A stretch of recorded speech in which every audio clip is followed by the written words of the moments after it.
Hey, what's up guys, JustLoveday here and welcome back to another video. Today we're going to be doing a really quick one where I'm talking about the torque key. The Fanatec direct drive torque key. What is it? What does it do? What does it change? And just kind of everything in between. Really simply, this unlocks the full potential of any direct drive wheel made by Fanatec. As standard, the wheel I think goes to 8 Newton meters of torque, but you obviously get the whole full suite of nice features that direct drive give you. So you get the really quick response time on the motor, you get reduced sound from, you know, cogs and all that other stuff. So at 8 Newton meters, which is what I did my first impressions on, it feels really different as it is, but I put the torque key in yesterday and it does make a difference. Well, 12 Newton meters of difference. Right, to use it, you literally put the dongle inside the back of the hub and you're good to go. Right, so before you plug it in, it's on the dash, it's going to say that it's got a low torque setting. Once you plug it in, which is quite simple, it's got a label, the torque key at the back of the hub. You want to plug that in and then it will come up with a warning on the dash, basically telling you this could break your wrists. Make sure you read all the safety guidelines just to make sure that you are aware of everything this wheel can do.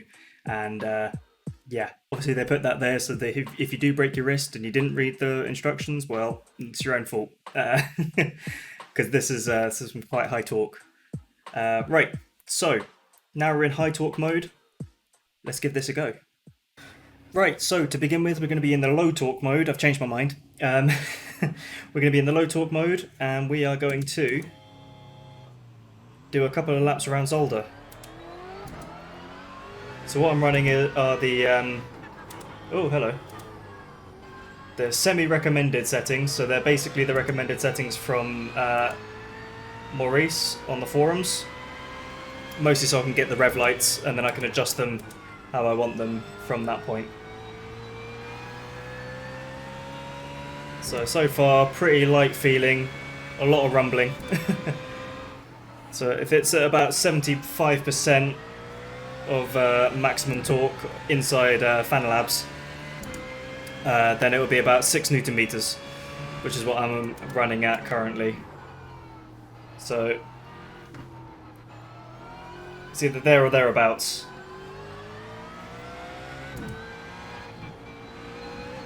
It's been a while since I've driven around Zolder.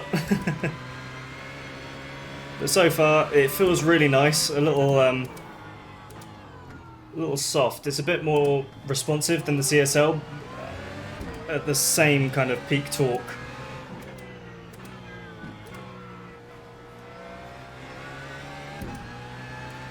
Right, so yeah, general feeling at the moment is that it's not exactly heavy, quite responsive, but I think it's really trying to limit itself. Because it knows it can do more,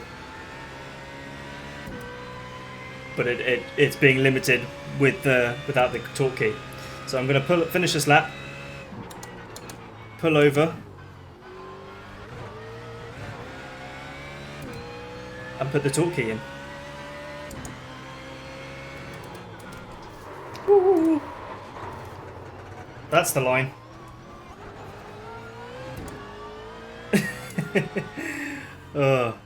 Right. So other than the mistake, kept on the track. Right, so now let's put the torque key in and see what difference it makes. Alright, so the torque key is in. Got the warning on the dash saying caution, torque key inserted, please read the manual safety guidelines before use. Press OK because I've read them. So now, if we have a look, we're in high torque mode, which I seem to be able to feel already. So, let's have a feel. Right, so already force feedback is a lot higher. You can tell it's heavier, so there's a lot more weight to it, which you would expect. A lot more weight going through the corners. More of a workout this is. I can already tell you that much. Oh, yes. A lot more movement in the wheel because you've got the obviously I've set the iRacing up to be using this level of force feedback, so before it was trying to use this level on the old settings, on the lower force feedback, if that makes sense. So having it dialed in for this settings on the wheelbase with the 20 Newton meters really does make a difference. You really feel everything. Let's chuck in first gear, get it going sideways a little bit.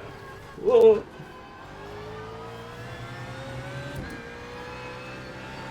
Keep it pinned. There we go. I can really feel what the car is doing. And all of this, I don't know if you've been watching my channel for a while, but obviously I'd set up IRFFB. I don't have it set up at the moment. This is using the inbuilt, not interpolation, something along those lines. I can't remember what it's called now. I feel really stupid.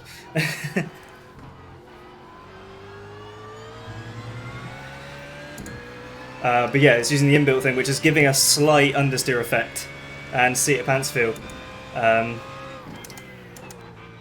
which I mostly used IRFFB for.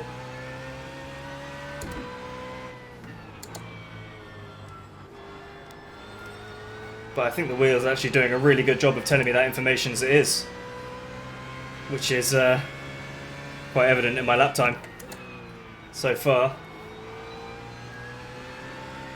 I mean, don't get me wrong, I'm not quick, but I'm going quicker.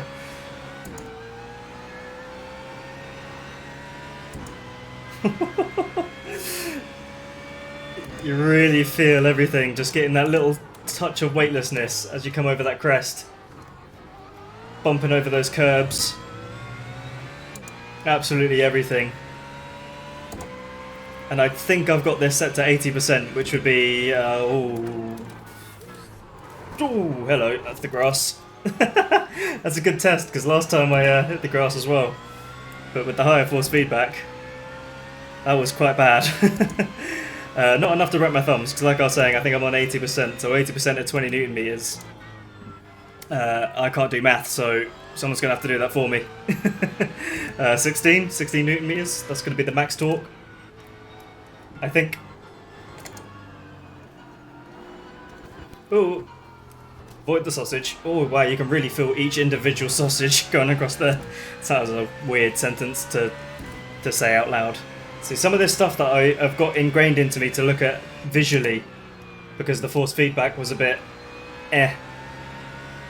on the CSL, where you couldn't quite feel everything. I can feel it now, which is... I can start feeling the back of the car come out. I don't know if it's part of the new tyre model for this car, because I haven't driven it since they've updated it a little bit.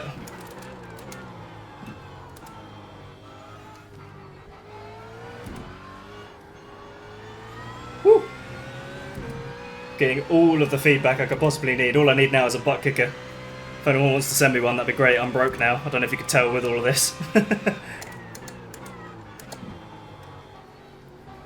It's the only part of my body that's missing out on vibrations. Got my feet, got my hands. Oh no, this force feedback is really, really responsive as well. You'd think that going up higher, you might just lose some fidelity, but you get that speed, but you also get that fine detail as well. It's part of the settings inside of iRacing. You want to set the max, obviously, to be the maximum output that it can possibly go, but then you want to set a strength as to how hard you want the initial reaction to be. You want that dynamic range. I think Boosted Media did a great video explaining dynamic range and how to get the most out of it, basically. Which I'll link above my head, I guess. I was actually talking about the DD1 and the DD2, I believe, doing a slight comparison, talking about the dynamic range. Either that or I was comparing the SimiCube. One or the other. But yeah, he explained dynamic range really well, and that's the kind of thing you want to... Whoa! He doesn't explain how to brake properly. I need that. Boosted Media, where's that? Come on, Will. Teach me how to brake properly. But yeah, no, this is... it brings the car to life in a way that is just a lot more fun to drive compared to what it was on before. Again, for me, racing's all about the having fun side of thing, well, sim racing at least. And immersion for me is key for having fun. Will this make me go quicker? Probably not. I mean, I've done quicker lap times since I've put it on, but that also means I've been doing more laps. But am I having fun? I've got a smile on my face this whole time, just feeling everything through the wheel. Got the vibration motor in the hands, or in the steering wheel, which means I've got vibrations through my hands. Got vibrations on my feet. The force feedback is really responsive, really got amazing depth to it, so you can actually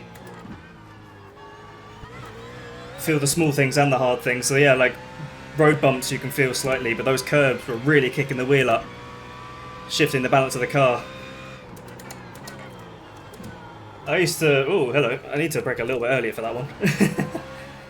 I used to kind of shit on the iRacing force feedback because it was a bit average. I mean, at first, when I first started playing it back in 2014, I thought it was amazing because obviously what I was used to back then were F1 games and maybe like Project Cars. Was that out in 2014? I guess it might have just been the wheel I was using. Maybe, I don't know. Could be part of that, could be some of the settings that Maurice has put into the profiles that he's made on Fanalab. Oh, that was a nice turn one. Whoa! Just popping those curves, you get that really like nice high-end torque on the peaks, but it's not super heavy the whole time. Oh, that's the chicane I forgot to brake for. Oh, that was almost a second up. And the main test, obviously, a lot of people want to do, is the crash test. So, let's crash.